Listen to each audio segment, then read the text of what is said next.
메리 크리스마스. 네. 예수님의 생일을 축하드립니다. 본문은 누가가 전하는 성탄의 복음입니다. 의사고 역사가이며 사도 바울의 추종자였던 누가가 전하는 성탄의 의미는 무엇일까요? 첫째로 예수님의 탄생은 역사적인 사실임을 그는 강조하고 있습니다. 1절 2절은 말합니다. 그때 가이사 아구스토가 영을 내려 천하로 다 호적하라 하였으니 이 호적은 구레뇨가 수리아 총독이 되었을 때에 처음 한 것이라. 그때에 처음 한 것이라는 한국어 번역의 원문은 그리고 그때에 일어났다로 되어 있습니다. 이는 본래 구약 성경이 즐겨 쓰는 문장의 형태입니다. 누가는 이 문장 구조를 즐겨 사용하므로 이 땅의 역사를 하나님이 인간에게 나타나는 장소로 이해하고 있습니다. 세상은 로마의 황제 옥타비아누스가 지배하는 시대입니다. 옥타비아누스는 케사르의 양자입니다. 케사르가 암살당한 후 옥타비아누스는 브루투스와 카시우스 그리고 안토니우스를 꺾고 초대 황제가 되었습니다. 그는 황제로 추대된 후에 절만자라는 아우구스투스라는 명칭으로 불리워집니다. 겉으로 볼 때는 힘이 있는 아우구스투스가 역사의 쳇바퀴를 돌리고 있는 것 같습니다. 그런데 누가는 역사의 주인공이 로마의 황제가 아니라 예수 그리스도임을 부각시키고 있습니다. 더 나아가 이 땅에 오신 예수님은 신화적인 존재도 아니고 상상의 존재도 아닌 역사 속에 실존하였던 한 인간임을 강조하고 있습니다. 이 사실이 중요한 이유가 무엇일까요? 신앙은 실체적 예수님을 믿고 따르는 것이기 때문입니다. 기독교 2000년이 되어오면서 우리에게는 이 땅에 사신 역사 속의 예수님보다는 신학화되어지고 영적화되어진 예수님이 우리의 신앙을 지배하고 있습니다. 우리가 예배 때마다 고백하는 사도신경에는 동정녀 마리아에게서 태어나신 후에 예수님의 삶이 기록되지 않았습니다. 탄생 후에 곧바로 십자가에 달려 죽으시고 부활하심을 고백합니다. 예수님은 탄생 후에 33년의 삶을 이 땅에서 사셨습니다. 신이 아닌 인간으로서의 삶입니다.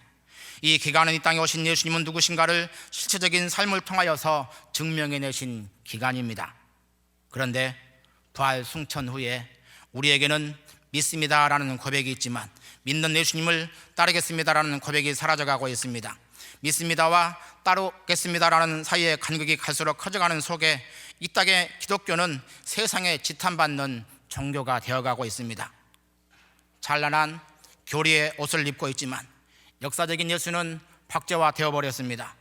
기독교의 신앙은 예수님께 대한 교리의 절대 수용이 아니라 갈릴리에 사셨던 예수님의 삶과 가르침을 따르는 실천적인 결단입니다.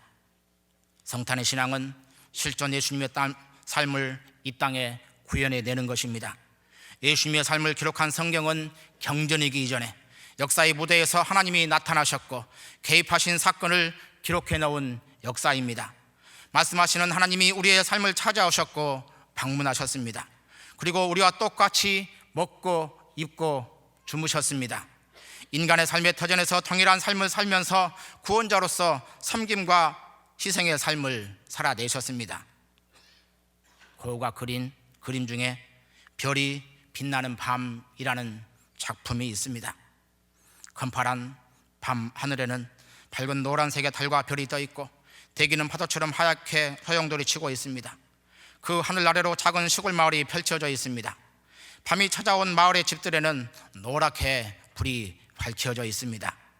하늘의 달과 별도 노랗고 마을의 집들의 창문도 노랗습니다. 그림 해설가에 따르면 고흐의 그림 속에 나타난 노란색은 신성한 사랑을 상징한다고 합니다.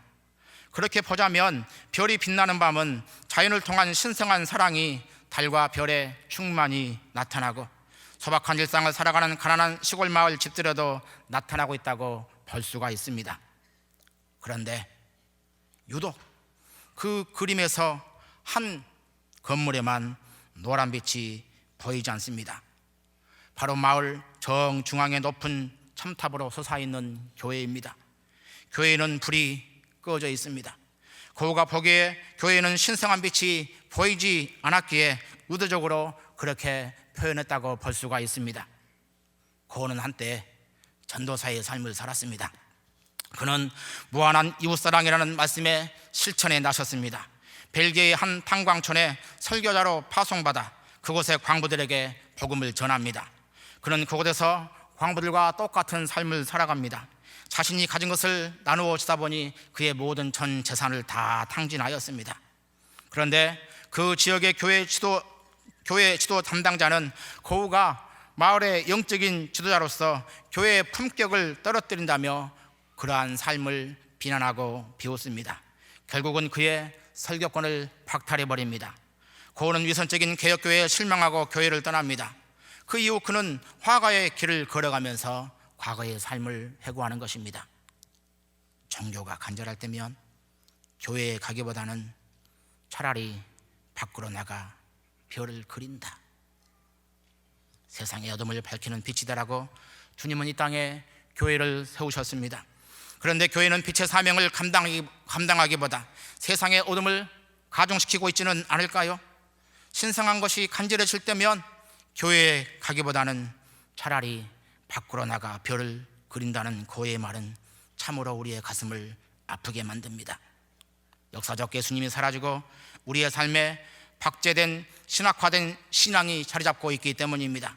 성사학자 도미닉 크로사는 예수님이라는 실체적 인간의 삶보다 구원자 그리스도의 직분이 확장되는 것은 역사는 외면당하고 신학이 존중되는 오류적 신앙생활이라고 지적하였습니다.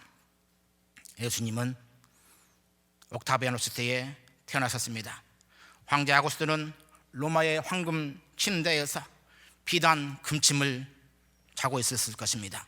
그런데 예수님은 황제의 인구조사 명령에 따라 떠밀려 만삭에 몸이 없지만 나사렛에서 베들레헴까지 130km의 거리를 이동합니다. 그리고 머물 곳이 없어서 마곡간의 구유에 누워 있습니다. 우주의 통치자여 만왕의 왕께서 수많은 군의병들에게 휩싸여 있는 것이 아니라 양과 나귀와 소의 호의를 받고 있는 것입니다. 세상의 역사는 끊임없이 높은 곳을 향하여 올라갑니다. 그런데 누가는 역사적 예술을 기록하면서 신분의 하향을 이동을 그림적인 언어로 묘사하고 있습니다. 황제 가이사 아구스토에서 수리아 총독 구르뇨에게로 내려갑니다. 그리고 목수요 석주장이었던 요셉과 끝으로 여인인 마리아에게로 이동합니다. 그리고 가장 힘없는 구유에 누인 아이가 있습니다. 위를 바라보지 않고 누가는 아래를 바라보는 것입니다. 성탄의 복음입니다. 성탄절을 맞이해 실물 예수님을 우리의 삶의 중심과 신앙 고백의 중심에 다시 정중하게 모시는 은혜들이 있기를 바랍니다. 예수 믿음의 삶을 뛰어넘어서 예수 따름의 삶이 회복되기를 바랍니다. 그곳에 역사적 예수는 우리의 삶에 다시 살아나게 되고 잃어버린 교회의 영광이 회복되어지는 축복이 있을 것입니다. 둘째로 누가의 성탄의 복음은 큰 기쁨의 좋은 소식입니다. 10절 11절입니다. 천사가 이르되 무서워하지 말라. 보라, 내가 온 백성에게 미칠 큰 기쁨의 좋은 소식을 너희에게 전하노라. 오늘 다윗의 동네에 너희를 위하여 구주가 나셨으니 곧 그리스도 주시니라. 사람은 기쁨의 존재입니다. 기쁨이 없으면 살 수가 없습니다. 세상 살면서 펴지지 않으면 죽는 것이 두 가지인데, 첫째는 하늘에서 떨어질 때 낙하산이 펴지지 않으면 죽고, 둘째는 세상 살아가는데 얼굴이 펴지지 않으면 죽는다고 하였습니다. 얼굴을 구기지 말고 힘든 세상 살아가더라도 얼굴을 활짝 펴시고 살아가는 은혜들이 있기를 바랍니다. 누가는 이런 우리에게 큰 기쁨의 좋은 소식을 전합니다. 누가는 예수님의 탄생을 구주라고 말합니다. 구주라는 말은 구원자를 말합니다. 이 말은 구약에서는 하나님을 가리켜 사용해 왔습니다. 사무엘하 22장 2절 3절입니다. 이르되 여호와는 나의 반석이시요 나의 요새시요 나를 위하여 나를 건지시는 자시요 내가 피할 나의 반석의 하나님이시요 나의 방패시요 나의 구원의 뿌리시요 나의 높은 망대시요 그에게 피할 나의 피난처시요 나의 구원자시라. 나를 폭력에서 구원하셨도다. 또한 이 말은 자기 민족을 적의 압제로부터 구원해내는 사람을 지칭할 때도 사용하였습니다. 사사기 3장 9절입니다. 이스라엘 자손이 여호와께 부르짖음에 여호와께서 이스라엘 자손을 위하여 한 구원자를 세워 그들을 구원하게 하시니 그는 곧 갈렙의 아우 그나스의 아들 온니엘이라. 당시 그리스 로마 세계에서 사람들은 황제들과 철학자들 그리고 의사들을 구원자라고 불렀습니다. 누가는 이런 시대에 예수님의 탄생은 이 모든 인간적인 구원자를 뛰어넘는 분임을 우리 가운데 선포하고 있는 것입니다. 그래서 그분의 실체에 대하여 천사는 그리스도 주신이라며 주석을 달고 있습니다. 그리스도라는 말은 기름 부음 받은 자로 히브리어로 메시아와 같은 말입니다. 기름 부음 받은 사람은 특별한 목적을 위하여서 따로 세움을 입은 사람들입니다. 모세는 아론과 그의 아들들에게 기름을 부어 이스라엘의 첫 제사장으로 세웠습니다. 사무엘은 사울과 다윗에게 기름을 부어 왕으로 세웠습니다. 또한 열왕기상 19장 16절은 너는 또 님시 아들 에호에게 기름을 부어 이스라엘의 왕이 되게 하고 또 아벨몰라 사바스 아들 엘리사에게 기름을 부어 너를 대신하여 선지자가 되게 하라. 이는 선지자도 기름을 부어 세웠다는 유일한 본문인데 엘리야가 엘리사에게 기름을 부어 선지자로 세운 장면입니다. 왕들, 선지자들, 제사장들이 기름 부음을 받았습니다. 이들은 곧 다시 오실 메시아를 의미하는 것이지요. 메시아 대망은 다윗의 집과 하나님께 맺으신 영원한 주권의 약속 다윗 언약의 기원을 두고 있습니다. 다윗 왕조가 기울기 시작하고 바벨론의 패망을 당하였습니다. 이 속에 여호와의 이상적인 왕권의 회복을 꿈꿉니다. 그런데 하나님은 다윗 왕국의 회복이 이사야의 종의 노래를 통하여 정치적인 나라가 아니라 영적인 나라임을 우리 가운데 방향 선회하여 말씀하고 있는 것입니다.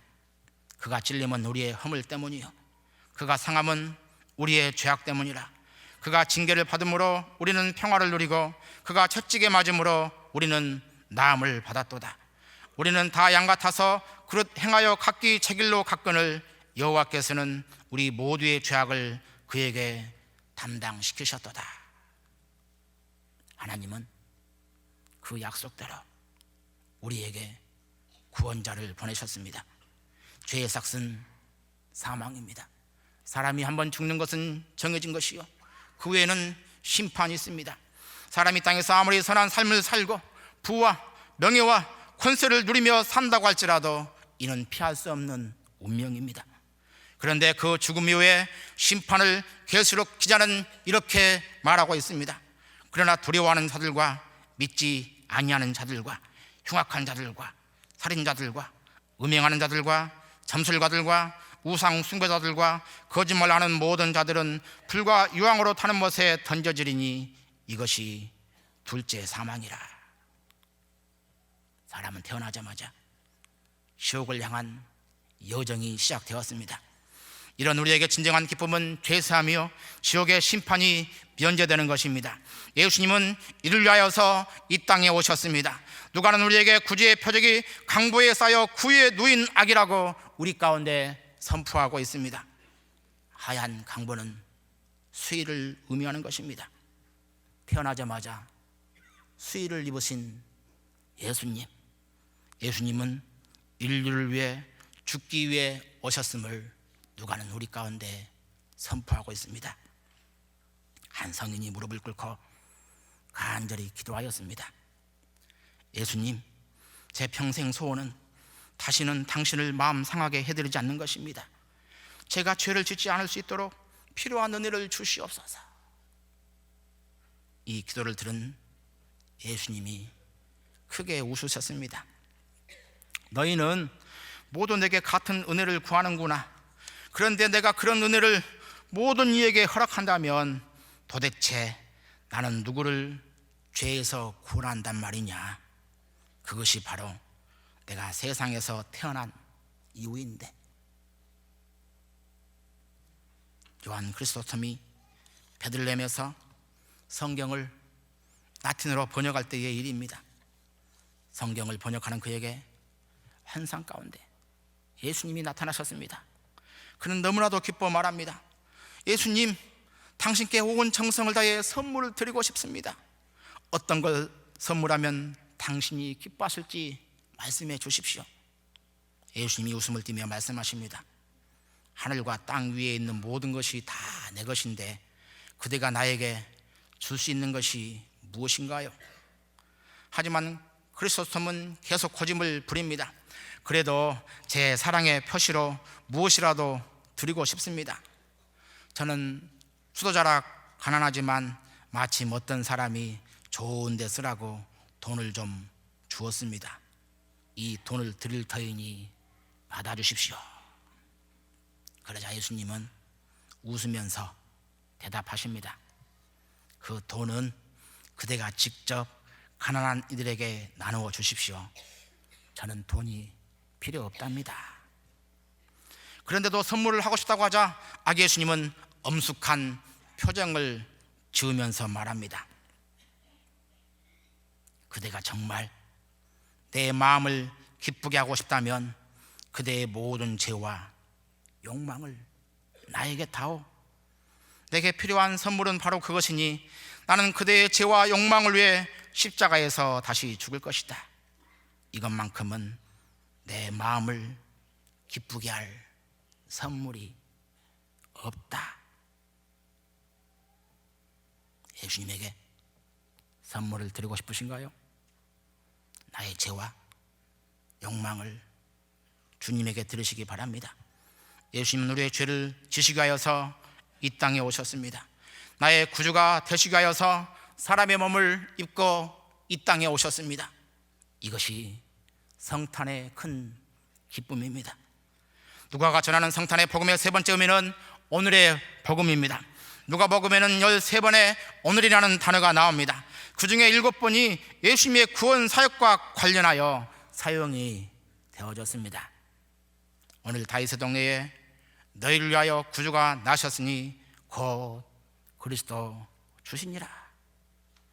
누가는 천사들의 메시지를 통하여 오늘 백성을 구원할 메시아에 대한 약속이 실현되었음을 우리 가운데 선포하고 있습니다. 두 번째 오늘은 예수님의 세례식 장면에서 나와 있습니다. 성령이 비둘기 같은 형체로 그 위에 강림하시니 하늘로부터 소리가 나기를 너는 내 사랑하는 아들이라 내가 너를 기뻐하노라 하시니라. 세례받는 당일에 예수님이 하나님의 아들로 인정되시고 확인되시고 성령을 받아 그 힘의 권능으로 병자들을 치유하고 하나님의 일을 완성하실 길을 걸어가는 것을 누가는 우리 가운데 말씀하고 있습니다. 세 번째 오늘은 누가복음 4장 21절에 나옵니다. 예수께서 그들에게 말씀하시되 이 글이 오늘 너희 귀에 응하였느니라. 예수님의 메시아 대관식 취임사 연설 본문의 마지막입니다. 예수님의 등장과 함께 누가는 구원회가 시작되었음을 우리에게 선포하는 것입니다. 이사야가 약속했던 오래된 약속의 말씀이 여기에 있습니다. 주의 성령이 내게 임하셨으니 이는 가난한 자에게 복음을 전하게 하시려고 내게 기름을 부으시고 나를 보내사 포로된 자에게 자유를, 눈먼 자에게 다시 포기함을 전파하며 눌린 자를 자유롭게 하고 주의 은혜의 해를 전파하게 하려 하심이라. 누가는 우리에게 포로된 인생이 자유케 되고 눈먼 자가 보게 되고 가난한 자들에게 기쁜 소식이 전해져 모든 것이 회복되어지는 희년의 은혜가 우리 가운데 임하였다라고, 그것이 바로 오늘이라고 말씀하고 있는 것입니다. 그래서 그는 중풍병자의 치유를 보고 외치는 백성들의 고백을 이렇게 기록하고 있습니다. 모든 사람이 놀라 하나님께 영광을 돌리며 심히 두려워하여 이르되 오늘 우리가 놀라운 일을 보았다 하니라. 누가는 오늘의 복음을 또한 삭개오의 사건을 통하여 이어갑니다. 삭개오의 사건에서는 오늘이라는 단어가 2번이나 나옵니다. 여리고의 세관장 삭개오가 예수님을 만나기 위하여 뽕나무 위에 올라갑니다. 예수님은 삭개오의 내면의 고독과 절망과 탄식과 죄의식을 보셨습니다. 버림받은 영혼의 상처를 보신 것이지요. 이런 그에게 오늘 내가 너의 집에 유하겠다고 말씀하셨고 그와 함께하는 식탁 공동체에서 변화된 삭개오를 향하여 예수님은 축복의 말씀을 던져주십니다. 예수께서 이르시되 오늘 구원이 이 집에 이르렀으니 이 사람도 아브라함의 자손임이로다. 예수님의 사랑이 그에게 임하였습니다. 예수님의 임마누엘이 그의 마음을 감동시켰습니다. 그때 돈만 사랑하던 삭개오도 예수님을 영접하고 모셔드리는 속에 오늘 아브라함의 자손이 되어지는 축복이 주어졌습니다. 예수님의 생애 클라이막스는 십자가의 죽으심 가운데 있습니다. 예수님의 양쪽에는 흉악한 강도들이 좌우에 달려 있습니다. 왼쪽의 강도는 예수님을 힐난하고 오른쪽의 강도는 당신의 나라에 들어갈 때에 나를 기억해달라며 은혜를 구합니다. 이때 저 하늘을 가르면서 울려 퍼지는 예수님의 음성이 있습니다. 예수께서 이르시되 내가 진실로 내게 이르노니 오늘 내가 나와 함께 낙원에 있으리라 하시니라. 일생을 죄를 짓다가 마지막 죽음의 순간에 이르렀습니다. 마땅히 그는 비난받아야 됩니다. 그런데도 이런 그에게 오늘 구원이 임하였습니다.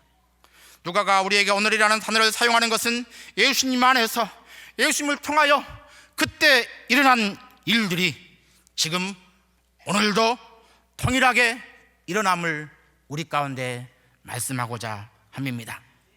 오늘 성경에 기록된 일들이 일어납니다. 오늘 예수님이 오시면 중풍병자가 일어납니다. 오늘 예수님을 영접하면 버림받은 인생, 상처받은 영혼도 하나님의 자녀가 되는 일이 일어납니다. 오늘 예수님에게 은혜를 구하면 어떤 낙한 삶을 살아왔다 할지라도 구원의 은혜가 그에게 주어지는 것입니다. 사도 바울은 이를 알고 이렇게 외쳤습니다. 이르시되 내가 은혜 베풀 때에 너에게 듣고 구원의 날에 너를 도왔다 하셨으니 보라 지금은 은혜 받을 만한 때요 보라 지금은 구원의 날이로다. 예수님은 오늘의 예수님이십니다. 과거에 존재하셨던 분이 아니라 지금 현재 여기에 거하십니다. 그래서 초대교회 교인들은 오늘이라는 말을 들을 때에 그리스도께서 친히 그들과 함께 현존하시는 것을 경험하였습니다. 그들은 오늘의 은혜를 살아가는 신앙 집단이었습니다. 오늘의 은혜를 경험하여 살아가는 그들은 늘 구원의 감격 가운데에 하나님을 향한 찬송이 끊이지 않습니다. 오늘의 은혜 속에 그들은 모든 것을 서로 나누며 사랑을 살아갑니다. 오늘의 은혜 속에 외적인 핍박과 환난을 견디며 다시 올 주님을 바라보면서 세상을 주눅들게 하는 삶을 살아가는 것입니다. 오리게네스는 말하였습니다. 예수님이 마리아에게서 태어났더라도 우리 마음 안에 태어나지 않는다면 무슨 소용이 있겠는가? 그렇습니다. 예수님이 베들레헴에서 수천 번 태어나도 내 안에서 태어나지 않는다면 아무런 의미가 없습니다. 요한 크리소스톰의 이야기를 다시 한번 들려드립니다. 그런 학문적 소양 가운데 당대의 키케로 등 그리스 로마의 철학자들을 만나면서 그의 학문적인 소양을 넓혀갑니다. 사람들은 학식 있는 그를 존경하고 따릅니다. 이런 그가 어느 날 꿈을 꾸게 되었습니다. 성령에 사로잡혀 그는 천국 문 앞에 이르렀습니다. 그곳에는 하나님의 심판대가 있습니다.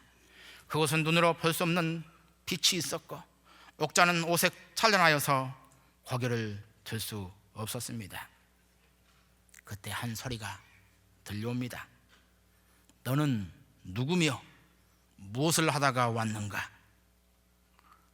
크리소스톰은 그 음성 앞에 두려운 음성으로 고백하였습니다. 저는 그리스도인입니다. 그때 천둥 같은 소리가 울립니다. 너는 키케로의 동료이지 그리스도의 형제가 아니다. 그와 동시에 심판이 임합니다. 심판탑 앞에서 매를 맞고 양심의 불로 인하여서 큰 고통을 받았습니다. 그는 그곳에서 참된 회개가 이루어졌습니다. 주여, 나를 불쌍히 여겨 주시옵소서. 금송과 함께 그에게 예수님의 사죄의 은혜가 임하였고, 그에게 임하였던 심판이 그쳐지고 자유와 평강과 기쁨의 복음의 감격을 누리는 은혜가 주어졌습니다. 주여, 나를 불쌍히 여겨 주시옵소서. 그 고백 있는 그 자리 가운데에 오늘 구원의 감격은 회복이 되어집니다. 달모드에는 이런 말이 있습니다. 하나님이 매일 밤 우리에게 연애 편지를 보내는데 우리는 봉투도 뜯지 않고 쓰레기통에 버린다. 하나님은 우리를 너무나도 사랑하셔서 연애 편지로 예수님을 이 땅 가운데 보내어 주셨습니다. 오늘 지금 이 순간 하나님의 연애 편지를 열어보시기 바랍니다. 그곳에 설렘이 있고 기쁨이 있습니다. 소망이 있고 기대가 있고 웃음이 있습니다. 그 편지를 읽는 자들에게 천사들의 찬송이 들려질 것입니다. 지극히 높은 곳에서는 하나님께 영광이요, 땅에서는 하나님이 기뻐하신 사람들 중에 평화로다. 예수님이 우리를 구원하시기 위해서 오셨습니다. 말씀이 육신이 되어 우리 가운데 거하셨습니다. 예수님의 이 땅에 오심은 우리 안에 새로운 삶의 방식을 가르치고 윤리의식을 심어주기 위해서가 아닙니다. 예수님은 우리를 죄로부터 구원해 주실 뿐만 아니라 하나님의 형상을 회복시켜 주시기 위하여서 이 땅에 오셨습니다. 예수님의 성육신은 우리로 하여금 도덕적인 인간, 윤리적인 인간을 뛰어넘어 예수님처럼 사는 사람이 되라는 것입니다. 그래서 초대교회 교부였던 이레니우스는 말합니다. 예수님은 우리가 당신과 같아지게 하시려고 인간이 되셨다. 예수님이 빨간 아기로 이 땅에 오셨습니다. 오늘 나를 위해 구주로 오신 예수님을 영접하는 속에 세상이 주지 못하는 기쁨을 누리기를 바랍니다. 오늘 나를 위해 인간으로 오신 예수님을 만나는 속에 역사적 예수의 삶의 발자취를 따르는 속에 세상에 어둠을 물리치는 빛의 삶을 살아가는 은혜가 우리의 삶 가운데에 가득하기를 바랍니다.